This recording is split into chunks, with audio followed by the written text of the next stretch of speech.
Live, the one and only Local 10 News starts right now. And the family of a famous documentary filmmaker who died while diving in the Keys is now taking legal action. We'll have details of the lawsuit all new at 5:30.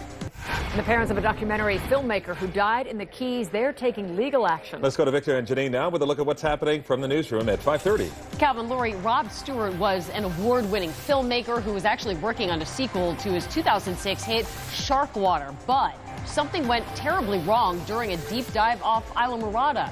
Right now, we are hearing from Stewart's family about their lawsuit, all new at 5:30.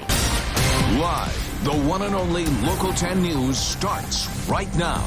Right now at 5:30, the parents of a Canadian filmmaker who died while diving in the Keys are now suing over their son's death. Rob Stewart was working on a sequel to his documentary Sharkwater at the time of his death. His parents are blaming the dive instructor who was in the water with Stewart at the time for their son's death.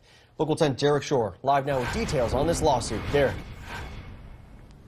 Well, this is a copy of that wrongful death lawsuit. It names a number of entities in it, among them two companies, one out of the Keys and this company right here in Fort Lauderdale, Ad Helium. It's a dive company. It alleges the owner was more worried about himself, getting himself to safety, than making sure Rob Stewart didn't drown.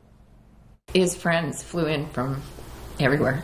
Holding back tears, Brian and Sandra Stewart today talking about their son Rob Stewart, the famed documentary filmmaker who drowned during a dive off Isla Mirada nearly 2 months ago.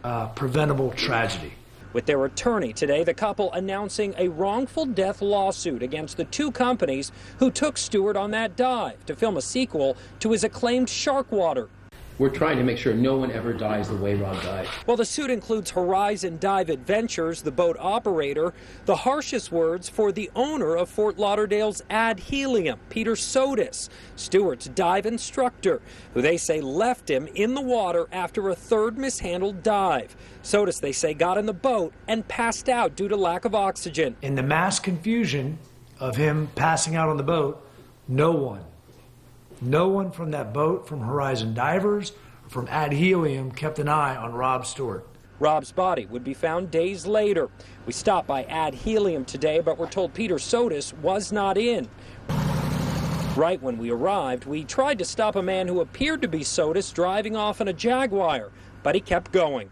The self-interest of Peter Sotis is the reason Rob's dead right now.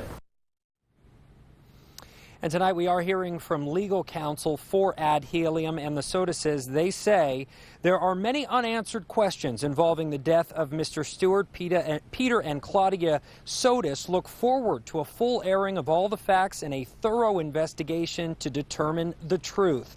As for Horizon Dive Adventures, we reached out to legal counsel for that company, and they responded saying at this point they're reviewing the lawsuit, so they had no further comment. We are live in Fort Lauderdale. Derek Shore, Local 10 News. Derek, thank you.